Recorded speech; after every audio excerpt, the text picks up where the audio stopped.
Breaking the Silence: How Your Story Heals Generations. I recently had the privilege of interviewing Javon Wynter, a true warrior of the human spirit whose work in trauma recovery has transformed countless lives across communities that have long suffered in silence.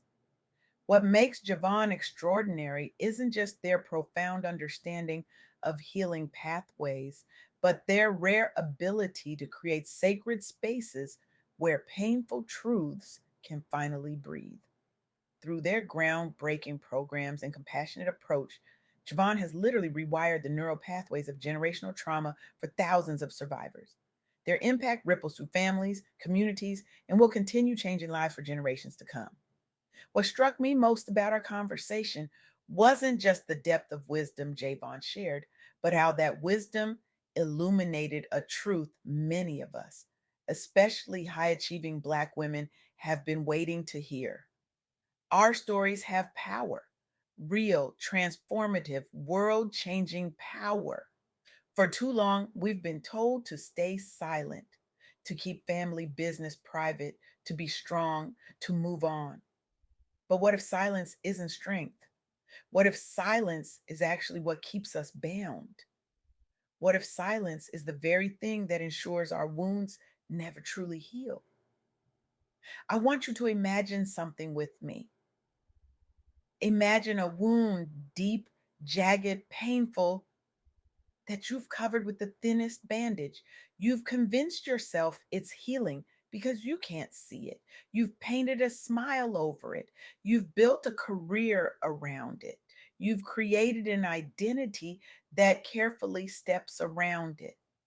But underneath that flimsy covering, infection spreads. The pain doesn't diminish, it metastasizes. This is what happens when we bury our stories of trauma, abuse, and abandonment. We think we're protecting ourselves, but we're actually preventing our healing. We think we're being strong, but we're actually bleeding internally. During my conversation with Javon, three profound truths emerged that I believe can revolutionize how we approach healing, not just for ourselves, but for generations to come. The first truth: your story has power and purpose. When you speak your truth, you're not seeking sympathy. You're not airing dirty laundry. You're not being dramatic or attention seeking. All the things we've been conditioned to fear. You're giving voice to silent pain and creating pathways for healing, not just for yourself, but for others walking similar journeys in isolation and shame. There's a community program I learned about through Javon that illustrates this beautifully. This initiative created storytelling workshops specifically for survivors of childhood abuse. When participants first arrived, shame hung in the room like a heavy curtain. Many couldn't look each other in the eye, let alone speak about their experiences. One woman had spent 43 years never uttering a word about what happened to her between the ages of 7 and 12. Another had told her story before, but only to therapists who clinically documented it, never to someone who truly understood from lived experience. A third woman came in, convinced her experience wasn't bad enough to warrant taking up space in the room. The facilitators, survivors themselves, created something revolutionary: a judgment free space where stories could breathe. No rushing, no minimizing, no comparing wounds to determine whose hurt counted more. No pressure to forgive before feeling. No expectation to package trauma into neat, inspirational sound bites. Something remarkable happened in that room. As stories emerged, first in whispers, then in steady voices, sometimes through tears, sometimes through unexpected laughter, shame began to dissolve. Not overnight, but gradually, like watching ice melt in the sun. Participants reported something that statistics can't capture: a profound sense of returning to themselves, of reclaiming parts they'd abandoned in survival mode. One woman described it this way: I've spent my whole life feeling like I'm performing being human. In that room, speaking my truth, I finally felt real. Many began breaking toxic family patterns they'd unconsciously carried for years, patterns of silence, of minimizing abuse, of protecting perpetrators, of blaming themselves. Their stories, once published in anthologies, reached national audiences and inspired similar programs across the country. This is the power of speaking what was once unspeakable. This is what happens when we refuse to let shame write our stories. The second truth Javon emphasized: healing is possible and necessary. No matter how deep the scars, no matter how long you've carried them, no matter how many times you've been told to just get over it, healing can happen. It requires courage, the courage to speak what was once unspeakable, and faith in the process of restoration. I'm reminded of a mentorship initiative Javon highlighted that pairs Black women entrepreneurs who survived abuse with younger women facing similar challenges.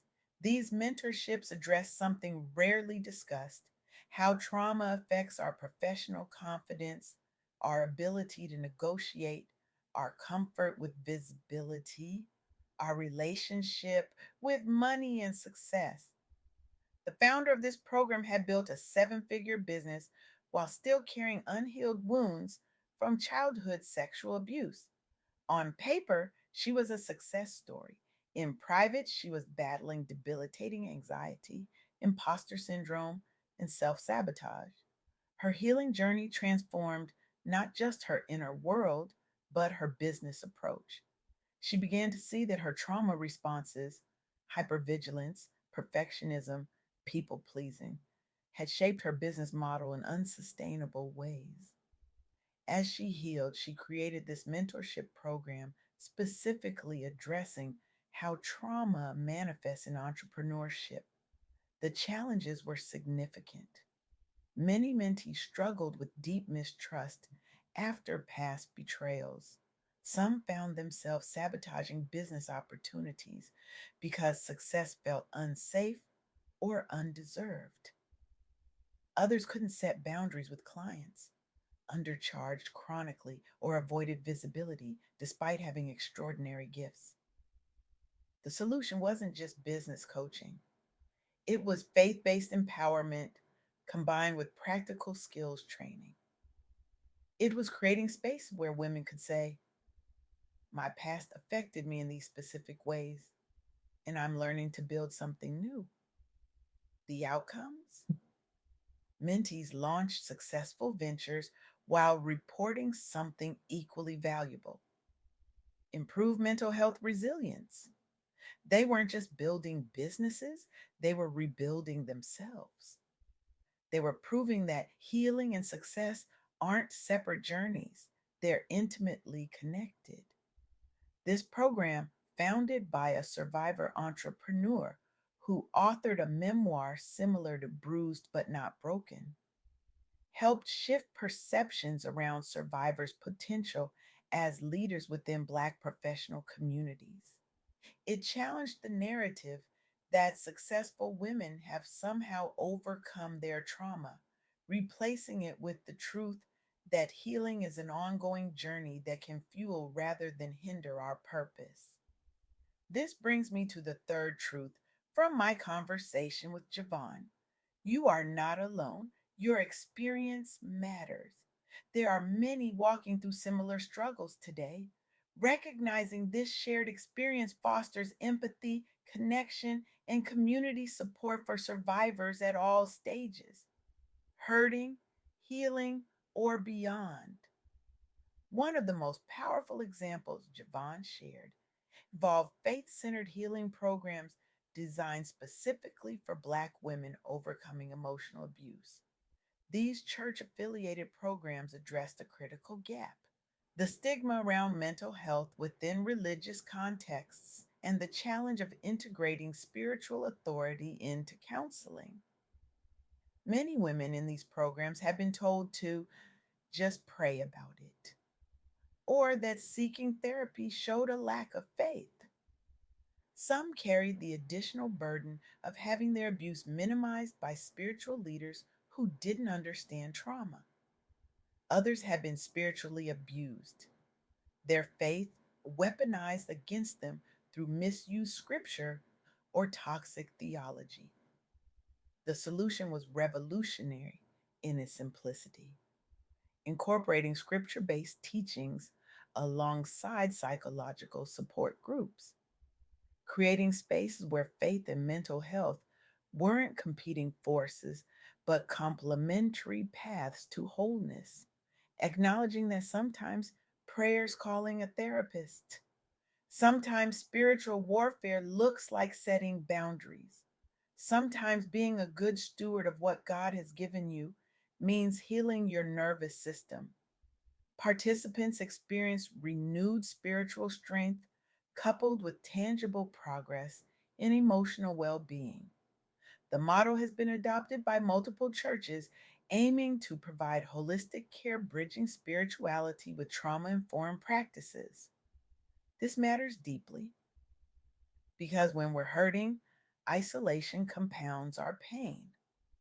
But when we see others walking similar paths, especially those who share our cultural and spiritual contexts, healing becomes not just possible, but visible.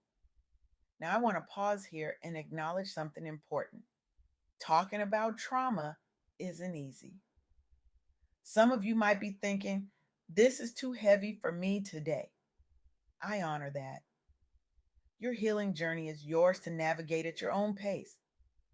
But for those ready to take a step, even a small one, I want to share an actionable challenge. Find the courage to speak your truth, whether aloud to someone you trust or written down if speaking feels too vulnerable right now. Begin small but be consistent because every spoken word chips away at silence's hold on pain. Reach out for support where needed, whether from trusted friends, mentors, or faith leaders, and commit to daily acts toward breaking cycles that no longer serves you. Remember that in the journey toward wholeness, strength isn't about carrying everything alone. True strength is knowing when to set down the cape, when to rest, when to say, this hurt me and I'm ready to heal. As Black women, many of us were taught that vulnerability is weakness, that needing help means we failed somehow, that our value lies in how much we can endure without breaking. But what if our greatest strength lies in our willingness to be soft, to tend to our wounds, to speak our truths? What if, as Javon so powerfully demonstrated through these examples, our healing isn't just for us? What if it's the most powerful gift we can give future generations? I'm reminded of something my grandmother used to say: some silence protects nothing but pain. She was right. When we break the silence around our trauma, we don't just heal ourselves, we create permission for others to heal too. I want you to imagine something with me. Imagine a young woman watching you heal, watching you speak your truth, watching you set boundaries, watching you prioritize your well being. Now imagine her thinking, if she can do it, maybe I can too. That's the ripple effect of your healing. That's the generational impact of your courage. So today I challenge you to break the silence that has kept you bound. I challenge you to believe that your story matters, not despite its painful chapters, but because of them. I challenge you to see your healing not as a selfish act, but as a revolutionary one that can transform lives beyond your own. The question isn't whether healing is possible. After hearing Javon's insights and these powerful stories, we know it is. The question is, Will you be brave enough to begin? Will you be the one who ends the generational transmission of silence and shame?